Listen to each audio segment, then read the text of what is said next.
নাভারণ থেকে ঈদ করতে নোয়াপাড়াতে চলে আসলাম, তাও আবার বরকে রেখেই চলে এসেছি। আমি বাবুদেরকে নিয়ে নোয়াপাড়াতে চলে এসেছি ঈদ করার জন্য। আপনাদের ভাইয়া অবশ্য নোয়াপাড়াতে ঈদ করবে, তবে এখন না, আপনাদের ভাইয়া আসবে চাঁদরাতে। আপনাদের ভাইয়া আমাকে আর বেবিদেরকে ট্রেনে তুলে দিতে গিয়েছিল। আমরা আবার উল্টো জার্নি করি, মানে নাভারণ টু নোয়াপাড়াতে না এসে নাভারণ থেকে বেনাপোলে যাই এবং বেনাপোল থেকে সিট ধরে তারপর নোয়াপাড়াতে ব্যাক করি। তো আমি আমার আজকের ভিডিওতে নাভারণ টু নোয়াপাড়া নয়, বরং নাভারণ থেকে বেনাপোল এবং বেনাপোল টু নোয়াপাড়া জার্নিটা শেয়ার করবো এই ভিডিওর মাধ্যমে আপনাদের সাথে। তাহলে চলুন দেরি না করে ভিডিওটা শুরু করা যাক। আসসালামু আলাইকুম everyone, this is me Seema from my little page and welcome back to my new video. আশা করছি আপনারা যে যেখানেই আছেন অনেক বেশি ভালো আছেন এবং আমরাও ভালো আছি আলহামদুলিল্লাহ। তো আজকে কিন্তু মূলত আমি নাভারণ থেকে নোয়াপাড়াতে এসেছি ঈদটা সেলিব্রেট করার জন্য। মনে হচ্ছে অনেকদিন পর প্রাণপ্রিয় শহর নোয়াপাড়াতে আসলাম এবং আজকের ব্যাগটা এত বেশি ওজন ছিল যে আমি ট্রেন থেকে নামানোর পর নিজেই হাঁপিয়ে গিয়েছিলাম। তো নোয়াপাড়াতে এসে ঈদ করার আনন্দের কাছে এই হাঁপিয়ে ওঠাটা আসলে কিছুই না। তো একদম ভিডিওটা শুরু থেকে শুরু করছি। আপনাদের ভাইয়া আমাকে আর বেবিদেরকে ট্রেনে তুলে দেওয়ার জন্য যখন স্টেশনে এসেছিল, তখন মেইনলি আমি ছোট্ট একটা ভিডিও ক্যাপচার করেছিলাম এবং তারপর ওয়েদারটা অনেক বেশি সুন্দর ছিল। আকাশের এত সুন্দর একটা দৃশ্য দেখে আসলে ভিডিও করার লোকটা কোনোভাবেই সামলাতে পারছিলাম না, তো ক্যাপচার করে নিয়েছিলাম। তারপর দেখতে দেখতে ট্রেন চলে আসলো এবং আপনাদের ভাইয়া আগে ব্যাগটা তুলে দিয়েছিল, জানালার পাশে ফাঁকা সিট পেয়েছিল সেখানে, এবং তারপর এই যে আমি বেবিদেরকে নিয়ে ট্রেনের ভিতর উঠে পড়ি বগিতে এবং আপনাদের ভাইয়া এই যে টাটা বাই বাই করে দিচ্ছিল বেবিদেরকে, এবং তখন আমি এই মোমেন্টটা ক্যাপচার করেছিলাম। তখন নিজের কাছে খারাপ লাগছিল, একদিকে একটু একটু খারাপ লাগা, আবার অন্যদিকে অনেক অনেক ভালো লাগা, সব মিলে যেন একটা আলাদা অনুভূতি। এখন আপনারা অনেকেই বলতে পারেন যে আপু আপনি আপনার হাজবেন্ডকে রেখে বাবার বাসায় নোয়াপাড়াতে আসছেন ঈদ করার জন্য, তাহলে একটু একটু কেন খারাপ লাগবে? আর তো মাত্র 3-4টা দিন, তাহলে আর অত খারাপ লেগে কি হবে? আর আপনাদের ভাইয়া যে আমাকে ছাড়া ঈদ করবে এমনটাও না, আপনাদের ভাইয়া অবশ্যই আসবে ঈদ করার জন্য আমার সাথে। তবে কাজের সূত্রে হয়তো তাকে নাভারণ থাকতে হচ্ছে, তবে ঈদের আগে সে ইনশাল্লাহ আমার কাছে চলে আসবে। আর যেহেতু বাবুদের এক্সাম ছিল, এক্সাম শেষ হওয়ার পরপরই আমি চলে এসেছি নোয়াপাড়াতে।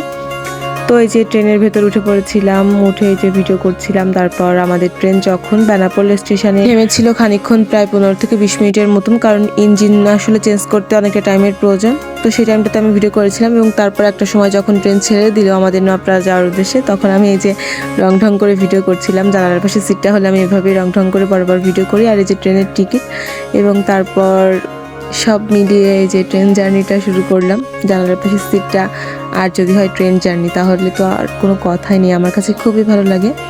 আমার মতো কে কে আছেন যারা ট্রেন জার্নি করার ক্ষেত্রে জানালার পাশে সিটটা বরাবরই অনেক বেশি পছন্দ করেন, তারা কিন্তু অবশ্যই জানাবেন। এবং তারপর এই যে আমরা উল্টে আবার চলে আসলাম আমাদের সেই পরিচিত স্টেশনে, নাভারণ স্টেশন। অ্যান্ড তারপর এই যে দেখুন, দেখতে দেখতে কিন্তু ঝিকরগাছ স্টেশনেও চলে এসেছি। ট্রেন যে কী দ্রুত ছুটছিল, আর আমি প্রত্যেকটা স্টেশনের ছোট্ট ছোট্ট মোমেন্ট ক্যাপচার করেছিলাম, জাস্ট আপনাদের সাথে শেয়ার করবো বিধায়।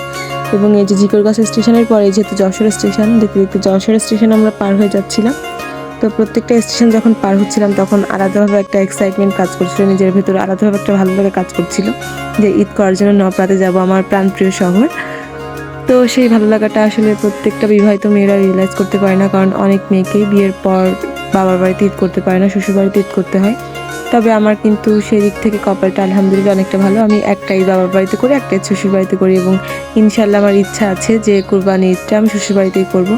তো যাই হোক, দেখতে দেখতে কিন্তু এই যে আমরা রূপদিয়া স্টেশন পার হয়ে গেলাম, এবং রূপদিয়া স্টেশনটা কিন্তু অনেক সুন্দর, নতুন করার ফলে আসলে স্টেশনটার পুরো লুকটা চেঞ্জ হয়ে গিয়েছে। আচ্ছা, আপনারা যারা আমার এই ছোট্ট পেজের সাথে কানেক্টেড আছেন, তারা কি রূপদিয়ার কেউ আছেন? রূপদিয়ার কেউ যদি থেকে থাকেন, এই ভিডিওটা দেখছেন, তাহলে কিন্তু অবশ্যই কমেন্টে জানাবেন। তবে সিঙ্গিয়ার কিন্তু অনেকেই আছে, এটা কিন্তু আমি অনেক ভিডিও পোস্ট বা কমেন্টের মাধ্যমে জানতে পারি।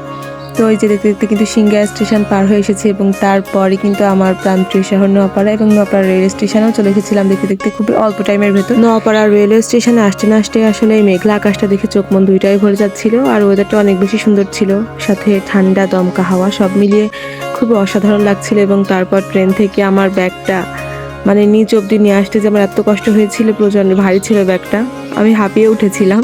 তো হাঁপাহাঁপির মাঝখানেও কিন্তু আমার ভিডিও করা বাদ যায়নি, মানে আমি এমন একটা মেয়ে সব কিছু রেকর্ড করে রাখতে ভালোবাসি। তো যাই হোক, সবশেষে ভালো লাগছিল, কারণ আমি আমার প্রাণপ্রিয় শহর নোয়াপাড়াতে ঈদ করবো, তো সেটা আপনাদের সাথে শেয়ার করলাম এই ভিডিওর মাধ্যমে।